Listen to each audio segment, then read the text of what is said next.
Talk to Him, a show where we discuss self-help strategies, money, music, fashion, education, relationship, mindset, leadership, and how it all links to financial success.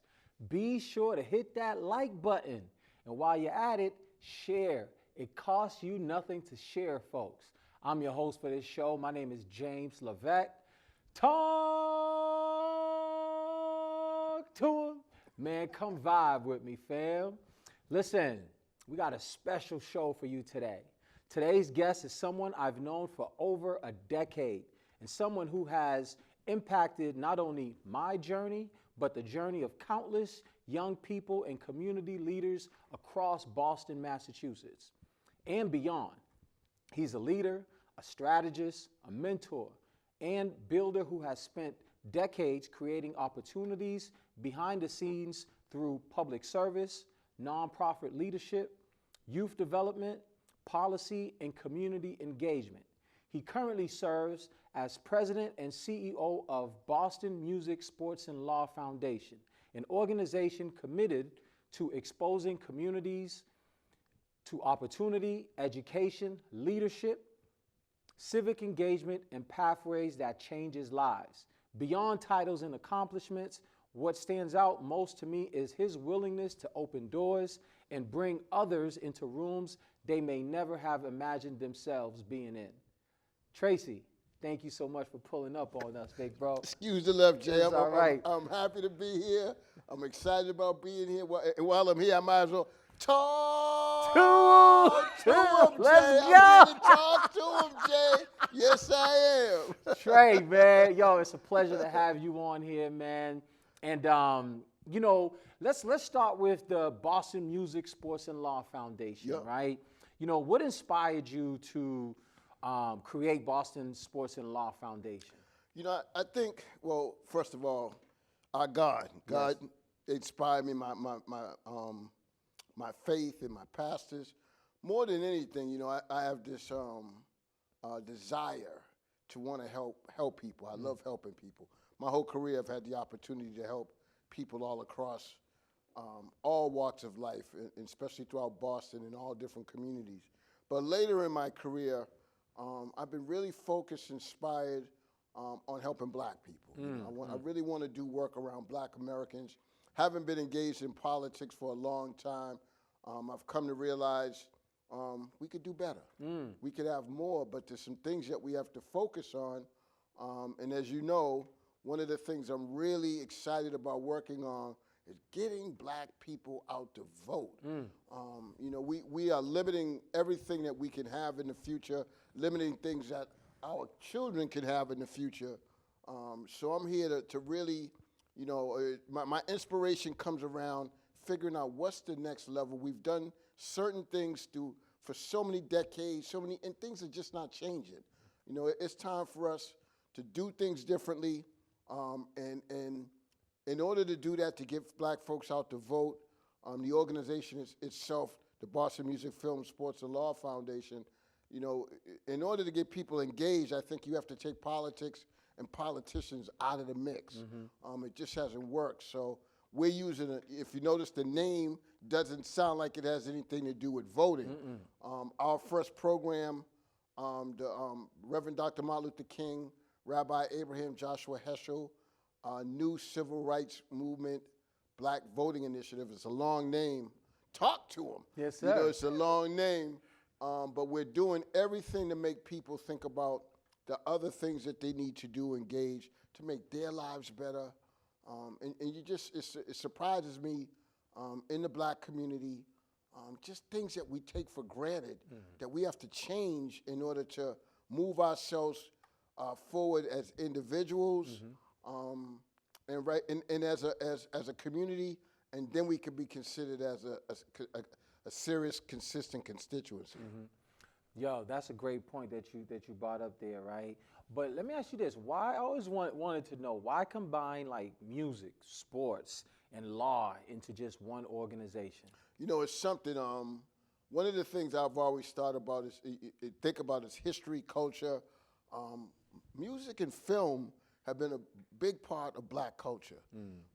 And then when you take that, some of the biggest icons in the music industry, if we go back, and I'm sure people have heard this story many of times, 1968, I believe it was the day after Martin Luther King was assassinated, James Brown had a concert scheduled at the Boston Garden in Boston.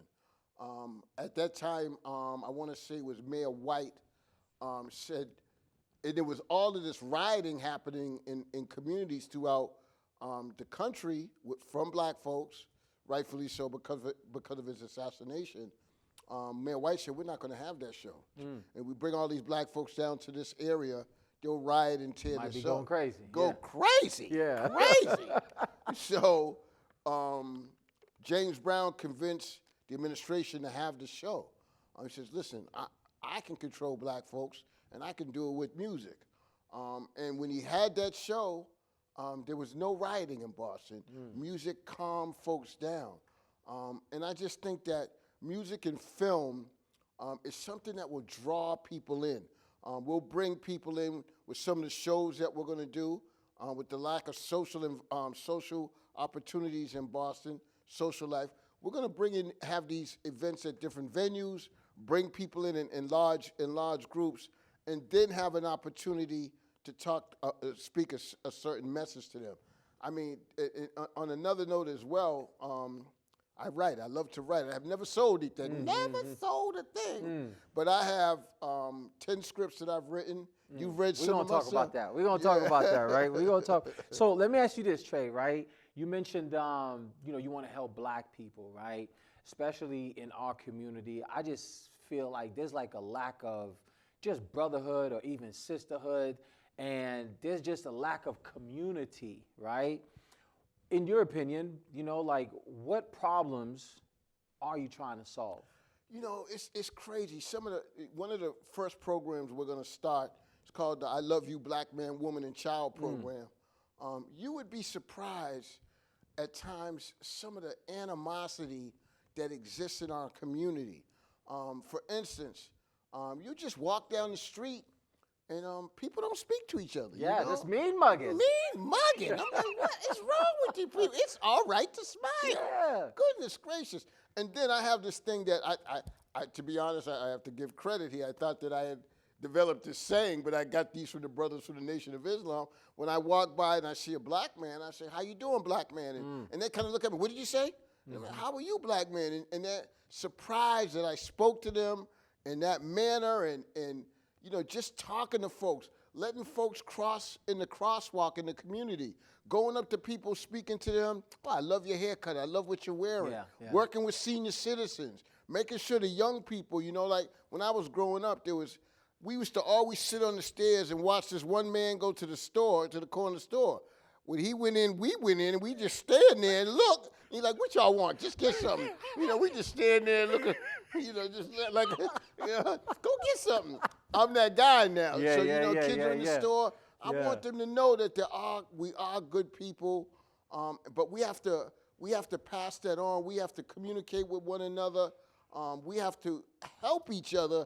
Just very basic things, that we've been taught through our families. And one of the things I like to encourage folks too, took me a little later in life. I started that way, but find a faith community. Find somewhere that's going to, you want to be holistic, health, social, education. You want everything in your life, and what you do spiritually is important. And if you're not getting it at home, those are good environments. And I got to say hello to my Greater Love Tabernacle family. Greater Love. Yeah, Greater Yes, Love, sir. Bishop Dickinson, Pastor my Dickinson, man, my yes, man. sir. And I always have to say that I really just started liking my bishop because we used to play high school basketball against each other. Oh, man, and for 4 years, I never beat him. Never beat him, but he didn't tell me he had God on his side. He was cheating. But this is important to me by using music and film. And then when you talk about law, I want to see more of our young people engage in the area of law, and engage in it to learn better about how systems run. And I'm not telling people to engage in politics, but just vote. Yeah. Vote. We have to turn that out. I remember a good friend of mine, a white political activist on the other side of town, he said to me, he said, the powers to be really don't respect the black community, they just tolerate it. And I was like, you know what, you're absolutely right. If we're not engaging in the system and participating, why would we expect anything back in return? So you just become tolerated. But if we engage in what's going on, we could turn things around for our children, for our senior citizens, for our own lives on a day-to-day basis. And I just want to say one of the things, too, my pet peeve that just drives me crazy in certain communities is pick up the dog doo-doo. Pick up the dog doo-doo. That's number one. And stop littering. Goodness gracious. But in front of my house every day, some little dog doodles. What is this? I sat out there one day for about 8 hours trying to catch them. I couldn't catch them, though. They didn't come out that day. But, just little things. Letting kids, when they get off the school bus, why are the cars driving through, we just have to learn to respect ourselves in a different manner and protect, and I take this, the one thing about the nonprofit, it's a partnership between the Black, Jewish, and faith communities. And I've spent a lot of time over the last, I would say, decade working within the Jewish community, going to Temple Israel, which is my second home, over on Longwood. Hello, Rabbi Zeka. Just have to say hello to her. But the one thing that I love about the Jewish community is how they preserve their culture and religion. Yeah. And as black folks, we need to learn to do that. We got to figure out how to preserve that, which gives us something to look forward to in the future. And we have to also make sure we invest in our academically inclined young people. The students that good there's 20 million basketball programs, but there's never really things set up for the young child that's doing well in school, gets nothing but A's, and and for me, I don't want kids just to go to college. I want them to graduate from college. I have more friends that have gone to college than have graduated. Yeah, and people it's go, those, but they don't finish. Yeah, financial, all of those reasons. But if you finish school, those are the folks that are going to come back and be productive individuals in our community. So Trey, you mentioned something about the black and the Jewish, right? Was there like a connection between the blacks and the Jewish previously? When you look at it, the civil rights movement, which was probably the biggest historical movement for black folks. Yeah. That gave us the right to vote. When I think about it, that happened in '68. I was born. I was 6 years old at that time. Without the right to vote, I mean, people died. You had Reverend Dr. Martin Luther King. You had Rabbi Abraham Joshua Heschel. You had all these folks. When you see them marching across the Pettus Bridge, I think people assume when they look at it, oh, that's a movie. No, that was real life. People could have lost their lives, and people did lose their lives to have that right to vote and the importance of having the right to vote. But we just haven't exercised it. And if you don't exercise it, you're not going to get resources anywhere in your community, plain and simple. We have to realize how the system works and participate in it. Respect what other folks have done in the past, and just go out. If folks voted, we would have so much more opportunities for college, for all these different resources that are out here. And you and I and my boy Thomas and Sherwin and Larry Ellison, we're going to get this thing going. And when this thing gets going, you're going to have a place where every day black folks, Jewish folks, anybody can come down to this office, and we're all working together like they did in the civil rights movement. They all work together for this particular cause. And one thing that I've learned over the years, you don't have to be black to work in black communities, white to work in white. No. If you have a certain dedication, commitment, and a good heart, and that's what the civil rights movement was about, helping people that really couldn't help themselves. So we're working on taking that same formula of what they did in the civil rights movement, And part of our title of this program is New Civil Rights Movement, and working to do the same things that they did, bringing folks together. Once that voting changes and people start noticing the voting numbers for the black community coming up, you'll start to notice the changes in our community day to day. I love that. I love that, Trey. Man, you hit on so many topics, man. And let's go back a little bit. You know why I right? did, Jay? Yeah. Because I'm tall, Jay. That's right. So let's go back a little bit, right? So as much as I've known you, right, there's certain things that I just don't really know about you, right? I was like, man, like when I was putting together these questions, I was like, Trey, where did you grow up at, right? Where did you grow up at? I grew up in the South End, and I want to say I was blessed to grow up there. I grew up during desegregation schools, during forced busing. It was started in like 74. I was in 76. People were being bused, blacks, whites, everyone were being bused to different neighborhoods. And everything at that time in Boston, people wouldn't know now because of the gentrification, but everybody had their own neighborhood. You know, the Charlestown was Irish. South Boston was Irish. Hyde Park, parts of Dorchester, West Roxbury, Irish. Blacks in Mattapan, blacks in Roxbury, blacks in Mission Hill. Everybody was kind of segregated. Then you had the Irish, Italian, cultural differences as well. But the South End was one community that was like everybody, melting pot. I lived next door to the Kerners, Jewish family, the Kellys, Irish family, Latino family. It was like a melting pot of families of cultures and religions that lived within maybe a 6 to 8 block radius. Everyone knew each other. We were all really close. And having grown up in that and seeing that every day, desegregation of schools and the racism that existed in some of that, it bounced off me. Yeah. Because I knew good white folks. I knew good Latino folks. And I definitely knew good Chinese folks, because you know me and my Chinese food. Some Chinese? You know my Chinese. You know my Chinese. I tell you, my man, his family owned the Chinese place. Lu Xing, my grandfather, used to go there every week.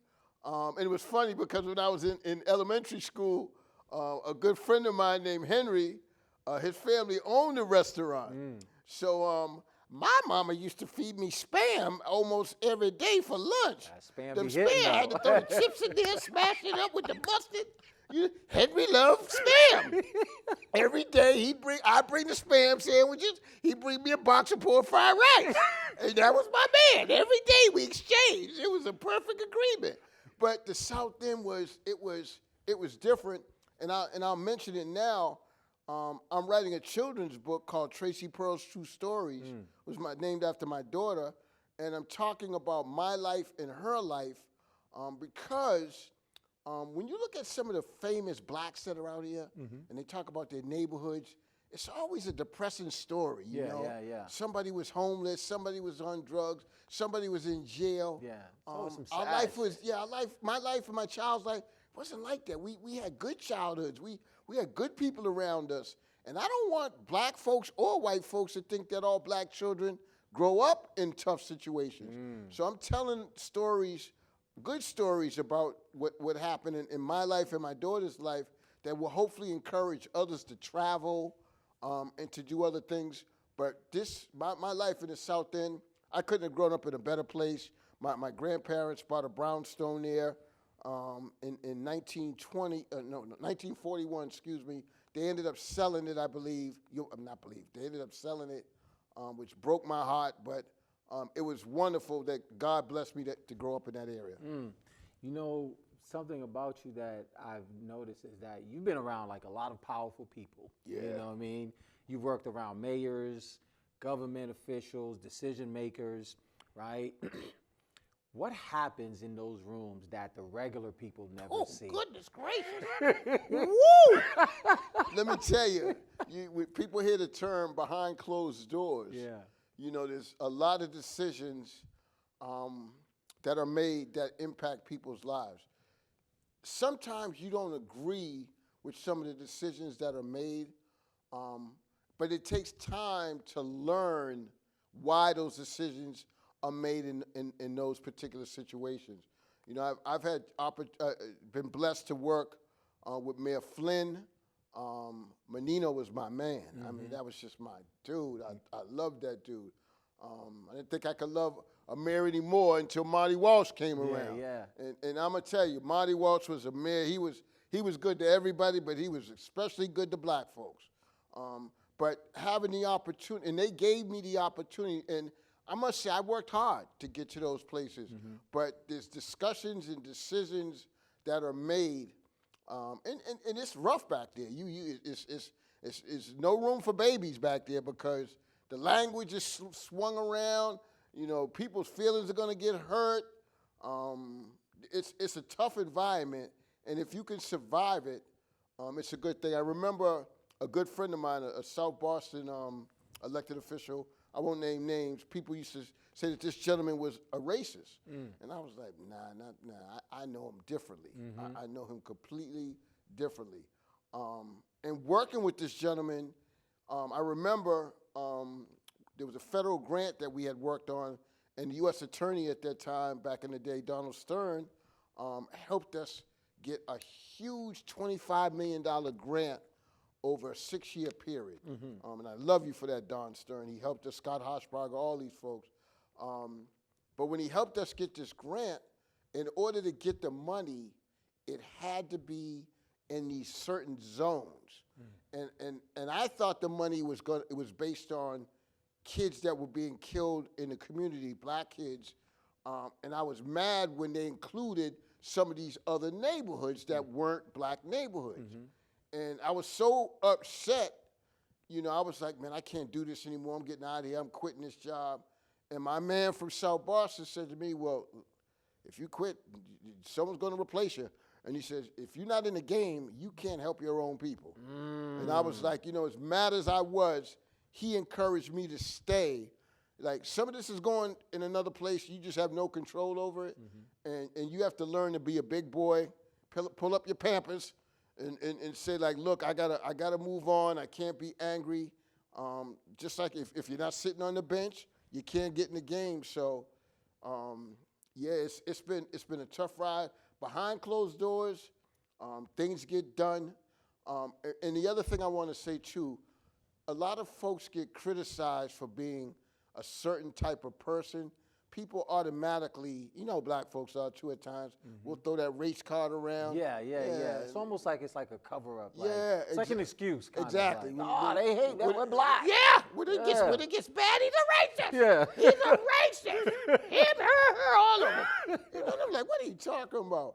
Those folks, the mayors that I've worked for, they hurt and feel certain situations, but those folks, I've worked with so many, and I'm just going to say, like, so many white folks that were just good to black people. Yeah. Good to black people. And what I'm seeing now over the last 5 to 7 years, the Jewish community has been something that's been a real support system for black folks.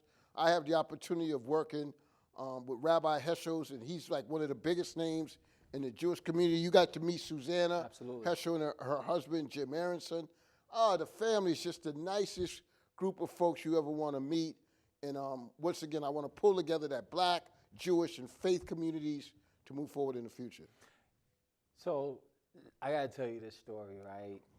Like, this was like probably 10 plus years ago.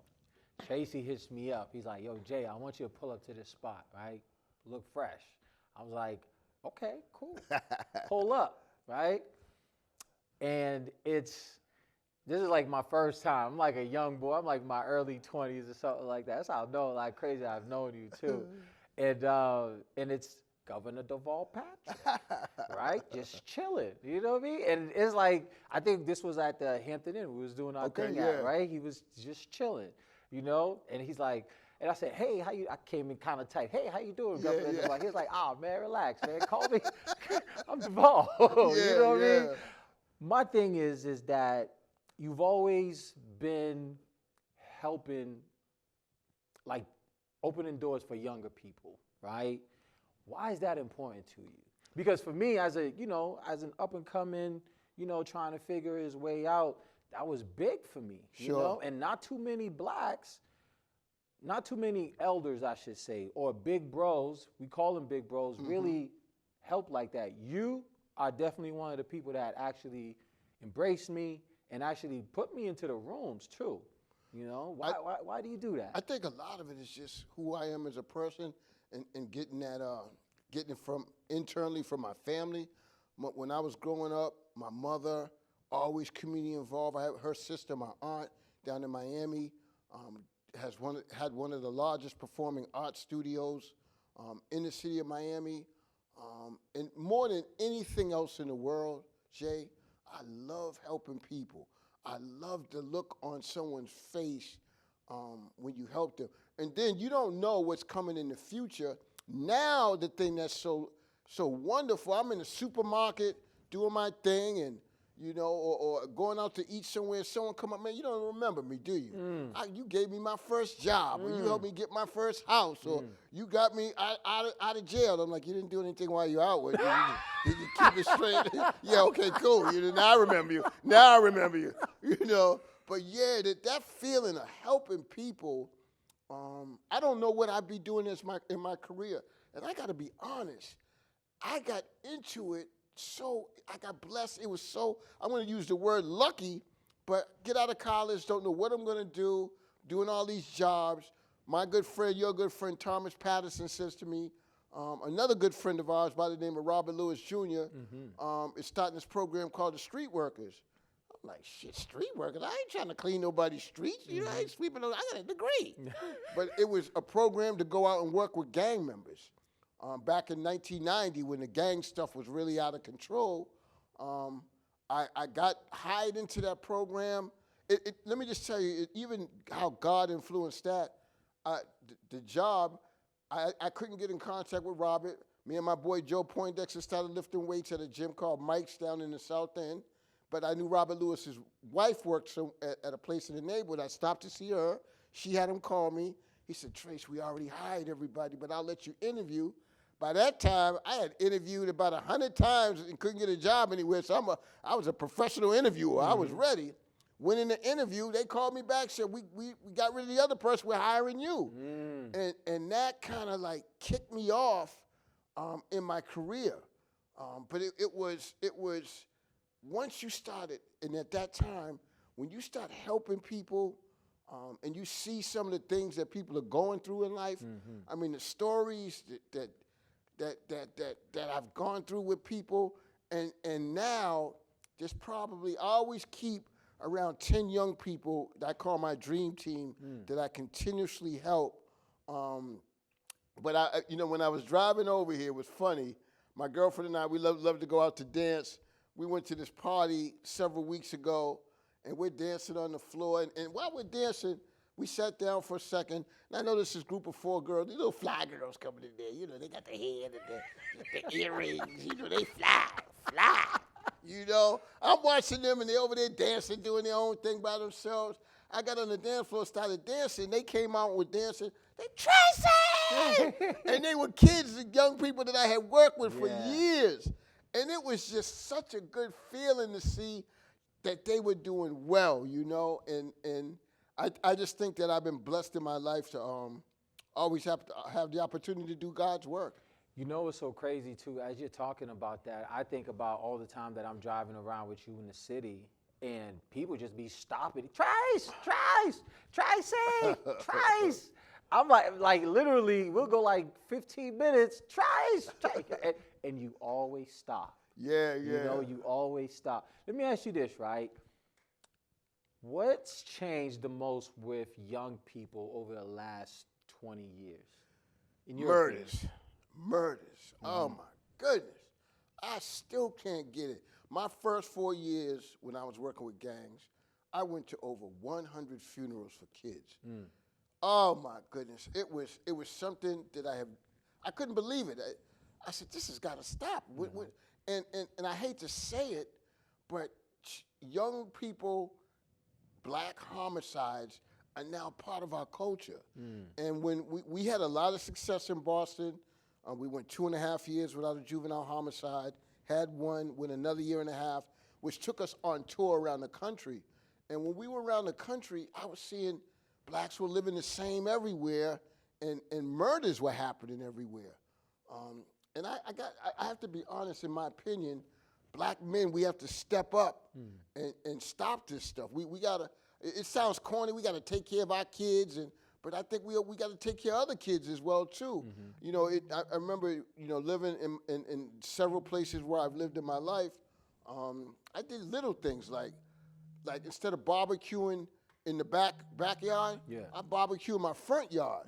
You know, I'm out barbecuing, the food's cooking, here come the gang boys walking by, I see them looking over at the grill. I'm like, I saw you smoking that blunt. They over there, they looking at the grill. You want like, you want something? Come on over here. We start talking, start kicking it. Yeah. You know, that has changed quite a bit. But I've seen a desire in our academically strong kids. Those academically strong young black children have been consistent. They've always been there. They're kind of under the radar. They're at the Latins, the Latin academies, you know, bright kids. But the thing that hasn't changed is we haven't done more for that population. You know, but kids, you know, people talk about how kids have changed. Kids are kids. You know, people talk about, oh, they wear their pants sagging down and this and that. I'm like, man, the stuff we wore back in the day, the platform shoes, the afros, you know, it was everybody had their era. And I'm going to be honest, the thing that's different with kids now, they got their own stuff going on. They got their own music. They got their own performance. They got their own clothing lines. Now sneakers are like shoes. You know, I can't remember. You see, like I went to a couple of concerts, and I'm like, back in the day, everyone's dressed up, looking like old school pimps, and you know, I'm like, nowadays you can go with sweatpants, jeans, anything you want to any environment. And young people, and I believe hip-hop developed that. And not only that, hip-hop brought together black, white, Asian, Latino young people. I think hip-hop has made such a major difference in what's happening in today's culture with young people. But then you get the old farts that just can't, oh, he's wearing this, and he's saying that, and stop it. Let these kids have a good time. Talk to him, Tracy. Talk to them. Let these kids to be kids, you know? Right. It's not the same that we had, but we also didn't have some of the other things, like crack cocaine that broke up families. So a lot of these young people raised themselves. But I'm going to tell you, I've seen some real champions in our communities over the years. The Bishop Dickinsons, the Reverend Ray Hammonds and Gloria Hammond, Reverend Rivers, Bruce Wall. There's been some champions that have, throughout the years, have stayed engaged in helping folks. Quite a few folks. There's a ton of folks I mentioned earlier, folks that I can continue to mention. But right now, what's really going to change things, I believe, is when we incorporate this Jewish, and let me just be clear, everywhere I go, the Jewish community wants to engage with the black community. They want to engage. They want to participate. They want to help. Now we need the black community to see that. And in order, and we need to be able to support the Jewish community. Absolutely. They're going through all these issues of anti-Semitism. And you know what? Because of the internet, you can see everything happening around the world now, when in the past you didn't know something happened in Louisiana or these other places. But now it's just not racism. We have racism, they have anti-Semitism. We have to strengthen our black voices and our power and our vote. And that way we can help our partners from the Jewish community that helped us years ago get the right to vote.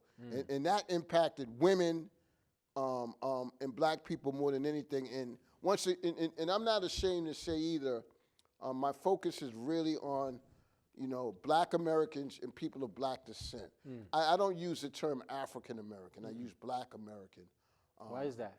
I just don't, not all blacks are from Africa, Absolutely. Some of us were born here, so we're black American.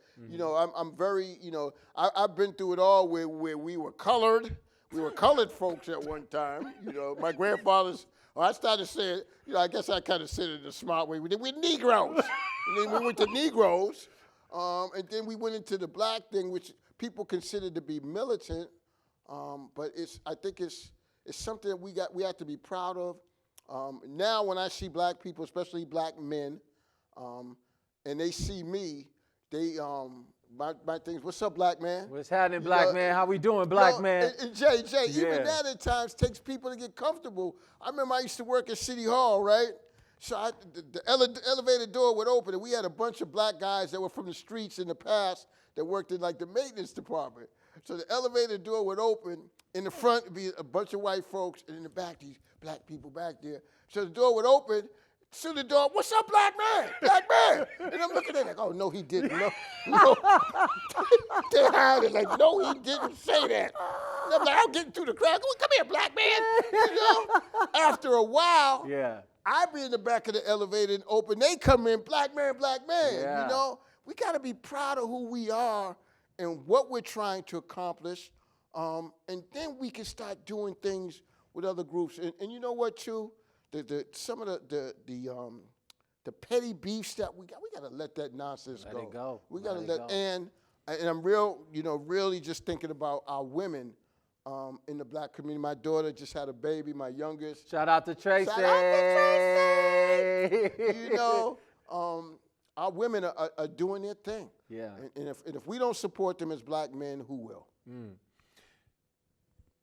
Before I even get into this question, I got to tell this story, right? So this is when I first met Tracy. I think you was doing some consultant work at Charlestown High School, right?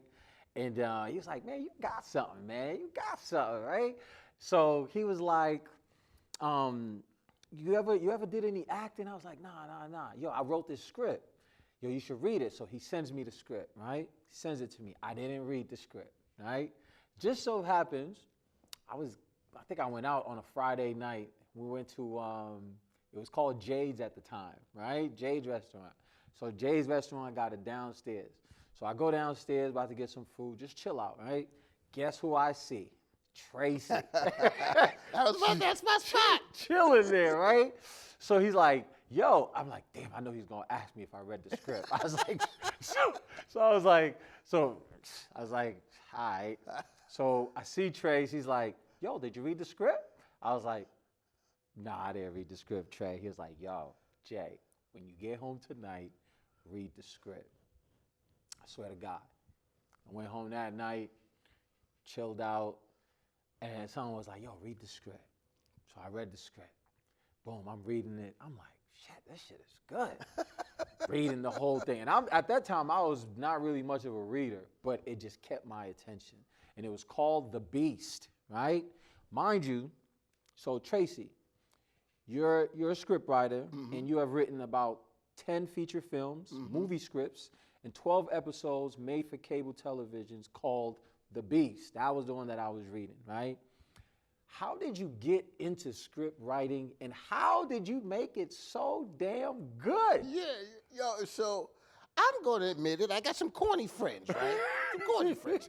And they started writing the script. My boy Scott Mercer, Hewitt Joyner, and my boy David Allen. I'm just kidding when I say they're corny. But they had the idea of writing a movie about Martha's Vineyard. And I was like, really? I said, damn, I could do that. Yeah. So another good friend of ours by the name of Errol Lawrence, one of the most creative guys I've ever seen in my life, was in school for acting and writing and directing.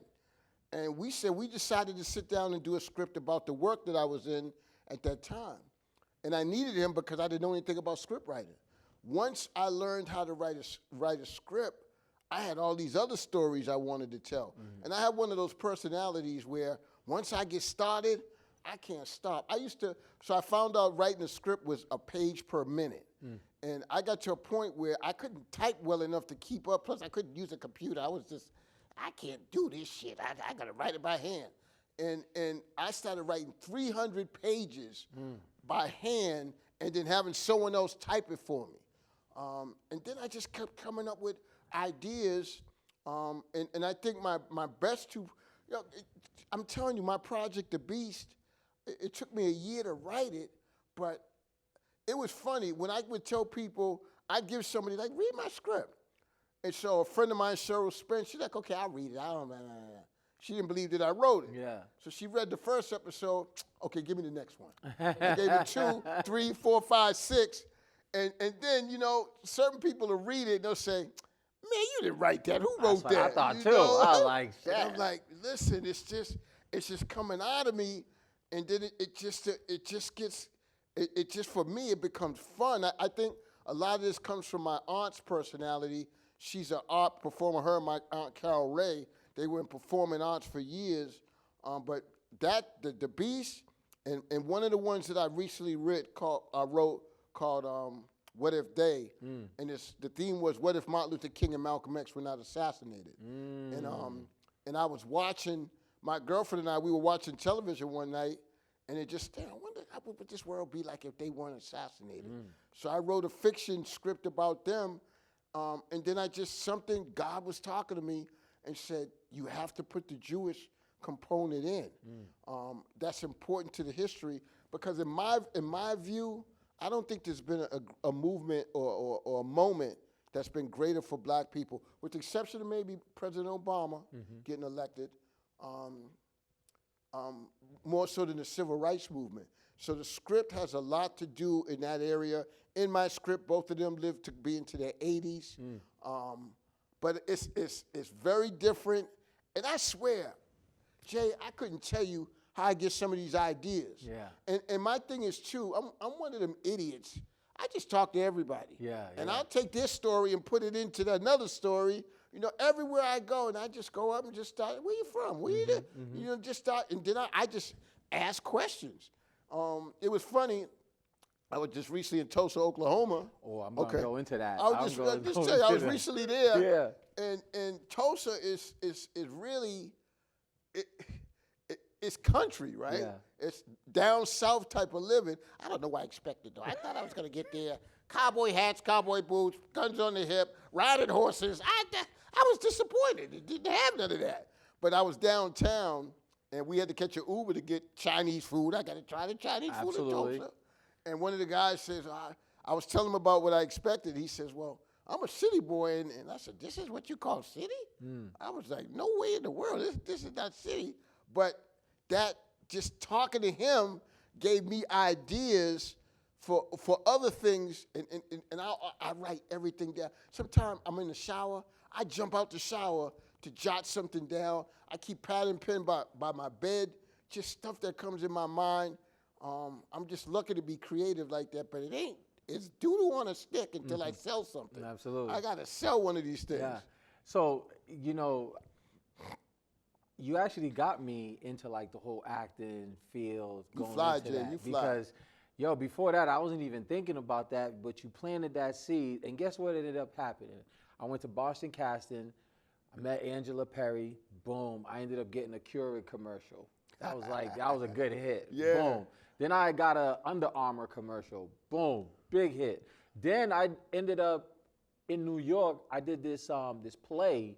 It was called Sugar Hill, right, in New York. So that started the whole thing, and that goes back towards you. You planted that seed, and then I just kind of like followed through with it, man. You know what I mean? So shout out to Tracy. Yeah, and look where you are now. It was something we were working together. I used to see you all the time. I'm like, this dude is fly. I said, I don't know what it is, but he got something. People have to see it, and that's when I said it's got to be in entertainment. It has to be.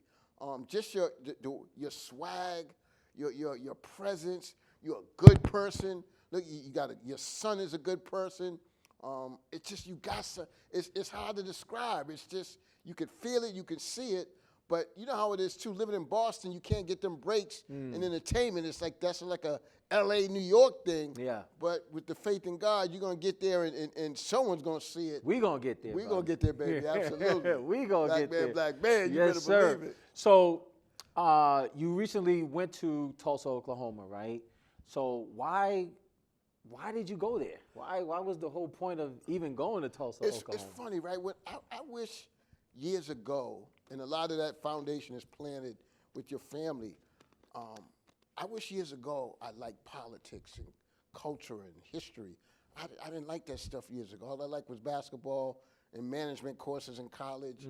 As I got older, I started to really enjoy other things. One now is being around my ex-wife, and she's a lawyer, and everybody in her family is doctors, lawyers, educators. The work that I was doing, I spent a lot of time with the Guscott family, who were some of the first real black business owners in Boston. Being around some of these educated folks, and they started talking a language that I knew nothing about, and it really, things started piquing my interest. So now, helping blacks and wanting to learn more, and when you learn more, it kind of cross-references. I'm just into different things around culture. And I had heard about this whole Black Wall Street thing in Tulsa, Oklahoma, but not really realizing what it was. You know, and when I went there for this reunion, oh my goodness, it was like a black pilgrimage. It was, if there's anything I could say in my life around what I've done that was the biggest moment around black people, this was it. It was of 10,000 black people from another part of the country, Louisiana, Texas, California, Mississippi, Tennessee, St. Louis. And these black people were so nice. They were just there's something about the South. You know, the South, you know, they were so nice and welcoming. It was just an experience I had never felt. My girlfriend mentioned it to me. She said, let's go down there. She wanted to go. I said, let's go do it. Oh, the best thing. And then to go to the museum and to get the real history, this at times can make certain black folks really hate other people. Yeah, you know, these black folks, they had their own town. I mean, their own city, their own banks, their own doctors, their own everything. Like if you go to Boston, everything you have, they had that was all black. And then the city struck oil. And when they struck oil, black folks, there were black folks that became instant millionaires back in the 20s. Wow. And another group of folks didn't appreciate that. And they burnt the city down. Now, when I thought they said they burnt it down, I'm thinking 1, 2, 3 blocks. They burnt down 51 blocks. Wow. That's like burning down Roxbury. Wow. Burned down 51 blocks, pulled people out of their homes, killed them, just took the livelihood that they had. If I would have heard that years ago, it would have made me angry. I can't watch slave movies and stuff like that. It makes me angry. I don't want to see Kunta no more. No more Kunta. No more Kunta. No more. Goodness gracious. You know. No more Kunta. No more of those stories. Goodness. Oh my goodness. I'm watching it. Why are you so tense? You know. I can't watch it anymore. You know, but it was an experience. And I'm going to encourage other blacks to take that trip. Matter of fact, Jay, you know I had to go and bring you back something from Greenwood. That was the town, Greenwood. Greenwood, it was the town that everything happened. I love that. It was wonderful. It was something that black people need to see and experience. And it was sponsored, you know, I think when my girlfriend took me, it was, I have a motorcycle, and we won't get into the story how I graduated to a Harley after they stole my moped. Okay, stole my moped. You know, I come out the next morning, the chain's there, but the moped's gone. Why did you take the whole damn thing, you know? But there were motorcycle clubs that sponsored it, and there's a group of brothers here called the Buffalo Soldiers. These black men, Craig Ingerman, Craig Spence, Babu, a bunch of folks, they've been good men in the community, helping folks. I can't join because they ride on the highway. I'm too scared to get on the highway. I'm a city guy, nice and slow. You know, let the hair go, the wind go through my hair. You know, but I get out there and we're walking around, and I just wanted to ask somebody where something was, and there were a couple of Buffalo Soldiers, and they were from Boston. Wow. Yeah, and I was like, man, they rode from Boston to Oklahoma on their motorcycles 3 days. And I was like, wow, to see them. You really didn't understand what the Buffalo Soldiers meant to Boston until you saw what they meant as a national organization. And they put that thing together. I'm telling you, it was one of the I felt so good to be black. You don't always have that feeling Oh, no, sometimes. not at all, yeah. It was just so wonderful, and I encourage folks, please take that opportunity, take that trip. It's an annual event. We made sure to spend black. I had some really good soul food. I wish I could remember the name of the place, but it was an experience it was wonderful. It was wonderful. So a lot of people don't know Tracy was a standout basketball player. Used to right? be. Yeah, used to be. I mean, you still can hoop now. Well, they didn't have the 3-point line when I played, so it used to be. So you attended Morgan State in Baltimore, Maryland on a basketball scholarship, right? Tell me, how was that experience? Oh my goodness, I couldn't believe it. I was going to here in Boston. I was going to Curry College, playing ball with one of my best friends. God bless you, Mark. Mark Evans was at Morgan State. We would stay on the phone talking. He would put me on the phone with this other guy who's one of my best friends, Paul Hood, and we'd talk trash back and forth, back and forth. I said, I'm out of here. I'm going to this black college. I got to see this. That first day I stepped on campus, I'd never been in an environment where it was just all black like that from all over the country.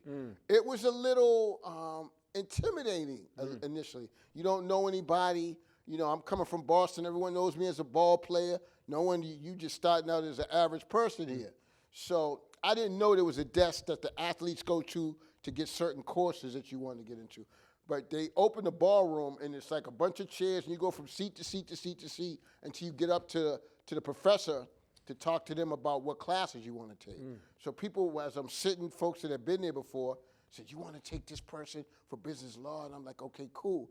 Just so happened, when I got called to go talk to the professor, this woman was beautiful, a beautiful, black, elegant, classy black woman. When I walked up to the desk, Jay, she just looked at me. I was just in amaze because she was beautiful, beautiful black woman. And she said with a southern accent, she said, honey, can I help you? And I was like, oh, God, I'm home. I am home.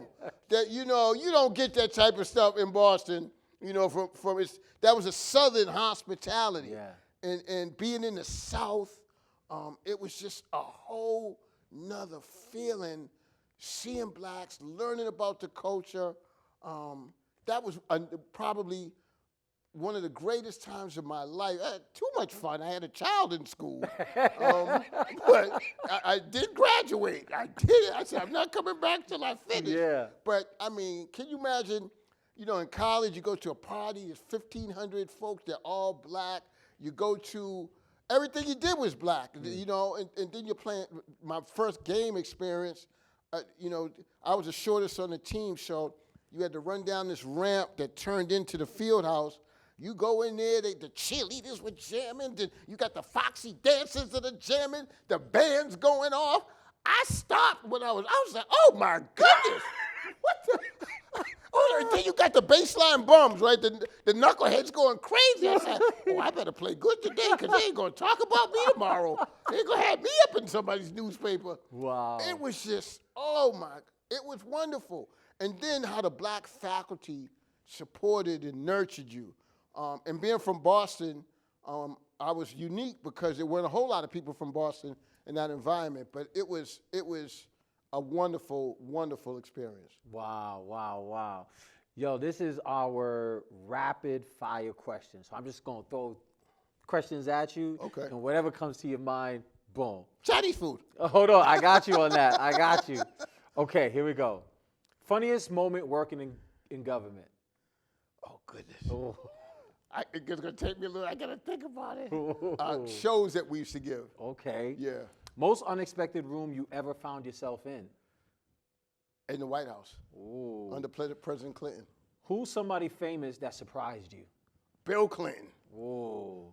What's your go-to Boston food spot? Oh, goodness. How many Chinese restaurants can I name? I get chicken wings here. But my new spot now is right in Eggleston Square. Because they cook the rice the way I like it. Yeah. That's the foundation of my Chinese food. If you weren't doing this work, what would you be doing? Oh, goodness. I always ask myself that. I don't know, Jay. Ooh. I don't know. One thing people don't know about Tracy. That I can be a real asshole. People probably know that. They probably know that, though. Okay. One city everyone should visit. Tulsa, Oklahoma. Most important leadership trait. Good heart. 3 words your kids would describe you with. Funny, caring, and funny again. Okay, so let's go into here, right? Because this is a question that you talked a little bit about your children. Let me see. People know your public works, your leadership, and your impact in the community. But one thing that always stood out to me is, the role that you played as a father, right? Let me ask you this, like, your daughters attended HBCUs, right? Two of them. And your children all seem to be, serving and doing, awesome, in that. What conversations happen inside that household that help shape that? It was funny. When I was driving here, I was on the phone with my daughter. And I was just talking to her because my youngest, Tracy, just had a baby. And it's just hard to believe that your youngest is now a mother. I'm the type of father that I can talk to you about any and everything. And because of the work that I've done, like for me, my taste, like music, I love gangster rap, or the stuff that I like. My youngest, I'll ask her, I'll say, who's this rapper? What's this song? And she knows all the songs I like. My son and I, we just talk. It's all the conversations are funny. Yeah. Everything is funny, talking trash, and especially around sports. We talk, but my children, they can talk to me about any and everything. And I'm the type too. I'll bring up any and everything. That's good, yeah. And I usually do it with a little humor. And I'm not sure if this is going to be a question, but in order to be a real friend of mine, there's one prerequisite that you have to have. You have to be a shit talker. Yeah. And you got to be on another level. Yeah. And you got to be able to take it. If you're going to give it, you got to take it. You got to be a big boy. So and that's what we do. You're talking in voices and having a good time. But that's my thing. All my friends, everyone talks trash. But it's funny, Jay. I have such a good relationship with faith leaders. And when other folks get around faith leaders, I think they're really tight. They're really, I got to be like this. I'm just the same. I just talk trash and I'm sorry if I got to swear and I think they appreciate it. Like, dude, I need some friends that are going to be straightforward and not just. I look at them not just as a faith leader, but I look at them just as a regular man, as a regular person. Yeah. If you remember, we used to do our other talk show. Yeah. We had Reverend Wall talking in voices. Oh, yeah. He had the voice. And my friends, all my friends, they'll come around and they got the voice. T. Carroll, Malcolm Evans, LaDonna Adair, Thomas Beck, we all got the voice, and we have a certain language and repertoire that we use that just, that's the thing, though. You have to have fun in life. People don't know how to do that, but I'm just going to always bounce back to this. In order for us to have fun, to maximize those efforts, black folks, we got to vote. This is my closing question, Trey, right? You spent your life opening doors for other people. When your story gets told one day, what do you hope people say Tracy Lithcutt stood for? I want to say more than anything, he was a good man, a good black man. Good black man. I use that title for women, for men. I just see myself as a good person. I don't need all the accolades and all of those other things. As long as God knows what I'm doing. I even, now, even at my church, I'm an usher. Call myself usher number 7 because I'm on the low totem pole. Everyone else is out here to me. I got dudes give me orders around, But I just as a good person, at one point in politics and everything else, I drank the Kool-Aid. I had a real ego going on. I don't care anymore about who knows. As long as God knows I'm doing good things for people, I think that makes me feel good. But in the same sense, I would love to hit the Mega Millions, okay? Mega Millions. If I hit that, there may be a whole lot of trash talking going on. What did you say? Don't make me dig in your poor self. You know? Yeah, so I think I'm doing all the work. So God and Powerball, Mega Millions, something. Hook me up. You know? Man, this was an amazing conversation with my main man, Trey. Thank you so much for sharing your story with us today. You've shown us that success isn't just about titles or position. It's about opening doors, creating opportunities, and making sure somebody else gets to sit at the table. We appreciate your leadership, your friendship, and your continued investment in people. This conversation reminded us that impact outlives achievement. It's your main man, Jay. Live, love, light. Oh, hello. Trey, we dropped the classic, baby. Like, man.